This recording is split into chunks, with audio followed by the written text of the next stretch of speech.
दोस्तों, आजकल सर्दी के मौसम के अंदर सर्दी से बचाव के लिए अधिकतर लोग आग जला करके तापने के लिए बैठ जाते हैं। अपने घरों के अंदर आग जला करके तापते हैं।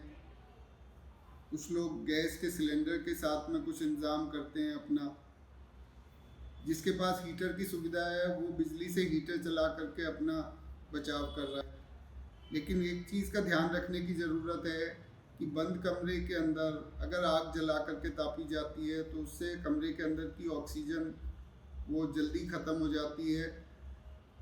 आग जलने से जो कार्बन डाइऑक्साइड बनती है, चाहे लकड़ी के जलाने से बने, चाहे भट्टी से, चाहे अंगीठी से, चाहे कोयले से, तो वो कार्बन डाइऑक्साइड काफ़ी मात्रा में बन करके धीरे धीरे कार्बन मोनोऑक्साइड में कन्वर्ट हो जाती है। उसकी वजह से कार्बन मोनोऑक्साइड की वजह से आदमी बेहोश भी हो सकता है। इसलिए ये ध्यान रखें कि अगर आपने अंगीठी जला करके ताप रहे हैं सर्दी के मौसम के अंदर, तो दरवाज़ा खुला रहे या एक खिड़की खुली रहे, वरना वो कार्बन मोनोऑक्साइड बन करके आपको नुकसान कर सकती है। ऐसे भी कई इंसिडेंट हुए हैं जिसके अंदर की रात के अंदर छोटे कमरे में अंगीठी जला करके सो गए और सवेरे सारे के सारे परिवार के लोग बेहोश मिले और यहाँ तक कि बहुत से लोगों की मौत भी हो गई।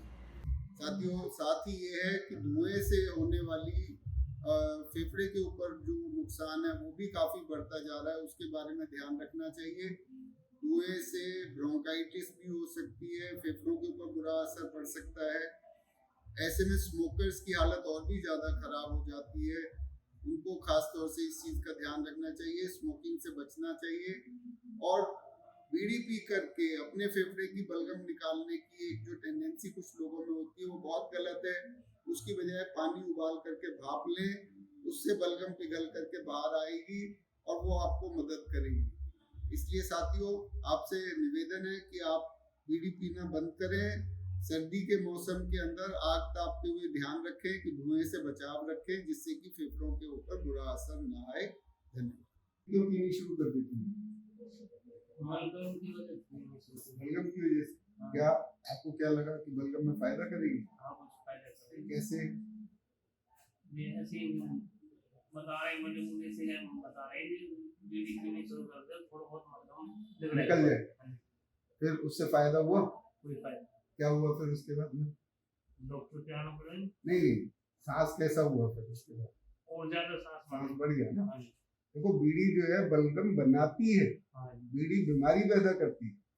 बीड़ी से जो आप बलगम निकालने की कोशिश कर रहे हो, उसकी बजाय पानी उबालो, भाप लो, उससे जो बलगम निकलेगी, बलगम पिघलेगा भी और निकल भी जाएगा। बीड़ी तो बीमारी कर देगी और बलगम बननी शुरू हो जाएगी। तो जो बदलते मौसम में बलगम बन रही है उसको निकालने के लिए बीड़ी नहीं अच्छी चीज है। बीड़ी बंद कर रखी थी 10 साल से, आप बता रहे बंद कर रखी थी, बहुत अच्छा काम किया हुआ था। इस तरह बीड़ी शुरू नहीं करनी चाहिए और बीड़ी पीने वालों को भी बीड़ी छोड़ देनी चाहिए बलगम बनने पर। पानी उबाल के भाप लो, वही इसमें फायदा करती है। ठीक है।